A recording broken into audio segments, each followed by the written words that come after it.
Hi friends, welcome to our channel TNPSC shortcuts. இந்த video எதுக்குன்னு பார்த்தீங்க அப்படின்னா, நம்ம நிறைய கான்செப்ட் பார்த்துருப்போம். சில கொஸ்டின்ஸ் எல்லாமே அதில் விட்டுருக்கோம். அதனால தான் இந்த வீடியோஸ் பார்த்துக்கோங்க. இப்போ நம்ம தீட்சை அப்படிங்கிற ஒரு கான்செப்ட் படிச்சோம்ல, அதில் தீட்சை அப்படிங்கிறதுக்கு நம்ம மெயினாட்டு சமய தீட்சைனா என்ன, விசேஷ தீட்சைனா என்ன, நிர்வாண தீட்சைனா என்ன அப்படிங்கிறத மட்டும் படித்தோம் இல்லையா? பட் கொஸ்டின் பாயிண்ட் ஆஃப் வியூவில் வந்து அந்த மாதிரி கேட்காம எப்படி கேட்டிருக்காங்க அப்படின்னா, இப்போ நயன தீட்சைனா என்ன, மீன் கொஞ்சி பொரித்தல், ஸ்பரிச தீட்சைனா என்ன, கோழி வந்து அடைக்காத்தல், மானச தீட்சைனா என்ன, ஆமை வந்து குஞ்சு பொரித்தல், அந்த மாதிரி கொஸ்டின் கேட்பாங்க. ஸோ நம்ம அதுக்கு தயாராக இருக்கணும். அதில் சில இம்பார்ட்டன்ட் கொஸ்டின்ஸ் எல்லாமே எனக்கு கிடச்சிது. ஸோ அதனால தான் சொல்கிறேன், இந்த வீடியோஸையும் கொஞ்சம் கவர் பண்ணிப்போம். ஃபர்ஸ்ட் கொஸ்டின் பாருங்க, வேதங்களின் 5 முகங்களில் தோன்றிய ஆகமங்களின் எண்ணிக்கை எவ்வளவுன்னு கேட்டிருக்காங்க. நம்ம ஆகமங்கள் அப்படிங்கிற கான்செப்ட்ல பார்த்துருப்போம். எவ்வளோ ஆகமங்கள்? 28 ஆகமங்கள். கொஞ்சம் ஃபாஸ்ட்டாக பார்த்துடுவோம், பிகாஸ் டைம் இல்லை, நமக்கு நிறைய ரிவைஸ் பண்ண வேண்டியது இருக்கு. ஸோ கொஞ்சம் ஃபாஸ்ட்டாகவே வீடியோ பார்த்துருவோம். பௌத்த சமயத்துடைய மத்தியாமிகா வகுப்பின் நிறுவனர் யார் அப்படின்னு கேட்டிருக்கு. மத்தியாமிகா வகுப்புடைய நிறுவனர் வந்து யாருன்னு பார்த்தீங்கன்னா நாகர்கனா அப்படிங்கிறவரு. 49வது கொஸ்டின், சத்காரியவாதத்தின்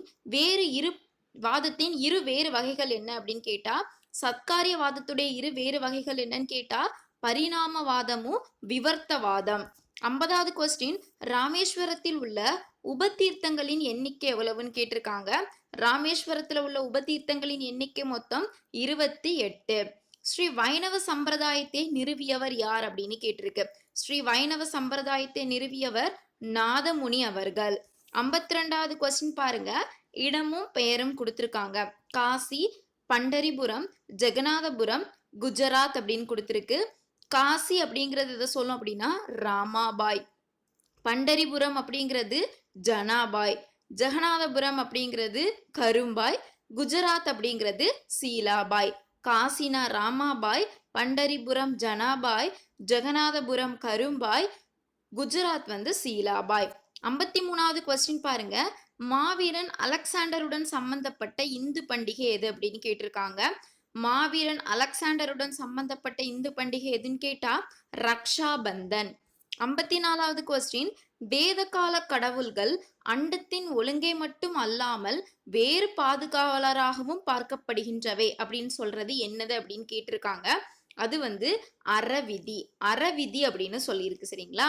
அதாவது 3வது உள்ளது மட்டும்தான் சரியா கொடுத்திருக்காங்க. ஆன்மா முக்தி நிலையை அடைவதற்கான வழிமுறையை பெற விளக்க வேண்டியது என்னதுன்னு கேட்டிருக்கு. பிரயஸ் மற்றும் ஸ்ரேயஸ், இந்த ரெண்டும் தான் ஆன்மா வந்து முக்தி அடைவதற்கான வழிமுறைகளை விளக்க வேண்டியதா சொல்லியிருக்கு. என்னெல்லாம்? பிரயஸ் மற்றும் ஸ்ரேயஸ். 56வது கொஸ்டின் பாருங்க, ஆகமத்தை சார்ந்து கீழ்வரும் கூற்றானவை, அதாவது ஒரு கூற்று கொடுத்துட்டு இது யாரால் கூறப்பட்டது அப்படின்னு கேட்டிருக்காங்க. ஆகமங்கள் பத்தி, அதாவது ஆகமங்கள் வந்து குறிப்பாக இறையருள் பெற்றவர்களுக்கு அருள பெற்றது, அதாவது இறையருள் வாங்கினவங்களுக்கு வந்து இது கொடுக்கப்பட்டது, அது வேதாங்களின் உண்மைகளை உள்ளடக்கியது அப்படின்னு சொல்லியிருக்கு. இந்த கூற்றை யாரு சொன்னாருன்னு பாத்தீங்கன்னா மேக்கண்டார் தான் சொல்லியிருக்காரு. அடுத்த கொஸ்டின் பாருங்க, மாண்டூக்கிய காரிகை, வேதாந்த சூத்திரம், வேதாந்த சாரம், வேதாந்த பரிபாசம் இதனுடைய கொள்கை கொண்டு வந்தவரை பொறுத்துக அப்படின்னு சொல்லியிருக்காங்க. மாண்டூரிய காரிகை இது வந்து சொன்னது வந்து கௌடாபாதர். அடுத்தது வேதாந்த சூத்திரம், இது பாதர் ராயனார். வேதாந்த சாரம் சதானந்தர். வேதாந்த பரிபாசம் தர்மராஜத்து வேந்திரன். சரிங்களா? மாண்டூரிய காரிகை யாரு? கௌடபாதர். வேதாந்த சூத்திரம் பாதராயனார். வேதாந்த சாரம் சதானந்தர். வேதாந்த பரிபாசம் வந்து தர்மராஜத்து வேந்திரன். அடுத்த கொஸ்டின் பாருங்க, ஸ்ரீ சம்பிரதாயம், பிரம்ம சம்பிரதாயம், ருத்ர சம்பிரதாயம், கனக சம்பிரதாயம் இதை வந்து பொறுத்துக அப்படின்னு சொல்லியிருக்காங்க. ஸ்ரீ சம்பிரதாயம் அப்படிங்கிறது ராமானுஜர், பிரம்ம சம்பிரதாயம் மத்துவர், ருத்ர சம்பிரதாயம் விஷ்ணுவாமி, கனக சம்பிரதாயம் நிம்பார்க் அவர்கள். ஸ்ரீ சம்பிரதாயம் யாரு? ராமானுஜர், பிரம்ம சம்பிரதாயம் மத்துவர், ருத்ர சம்பிரதாயம் வந்து விஷ்ணு சுவாமி, கனக சம்பிரதாயம் வந்து நிம்பார்க். 87வது கொஸ்டின், ஆலயத்தை 5 முறை வலம் வந்தால் ஏற்படும் பலன்கள் என்ன அப்படின்னு கேட்டிருக்காங்க. இந்த கொஸ்டின் போன இயர்ல கேட்டிருந்தாங்க. அப்போ இந்த வாட்டி 2 முறை வலம் வந்தால் என்ன பலன், 3 முறை வலம் வந்தால் என்ன பலன் கேட்கறதுக்கு சான்சஸ் இருக்கு. ஸோ நம்ம அதையும் படிச்சிருக்கணும். அது போக கடவுளை எத்தனை முறை சுற்றலாம் அதையும் படிச்சிருக்கணும். அது ஆல்ரெடி நான் சொல்லிட்டேன், இதையும் பார்த்து வச்சுக்கோங்க. 5 முறை வலம் வந்தால் என்ன நடக்கும்? நினைத்தது நடக்கும். சிவபெருமானுக்குரிய ஒரு ஆயுதம் என்ன அப்படின்னு கேட்டிருக்கு. கதை கேடயம் சக்கரம் அவரோடது இல்ல, எரியக்கல் தான் சிவபெருமானுடைய ஒரு ஆயுதம்.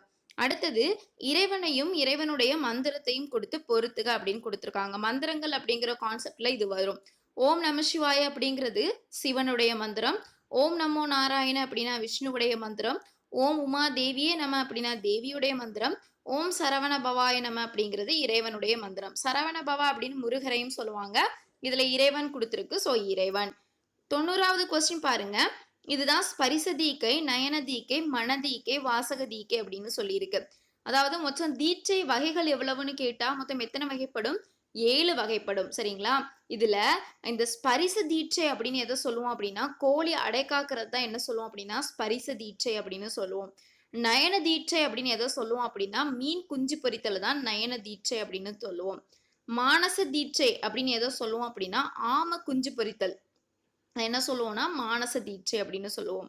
வாசக தீட்சை அப்படின்னு எதை சொல்லுவோம் அப்படின்னா அதாவது குரு தன்னுடைய மாணவர்களுக்கு உபதேசிக்கிறது தான் வாசக தீட்சை அப்படின்னு சொல்லுவோம்.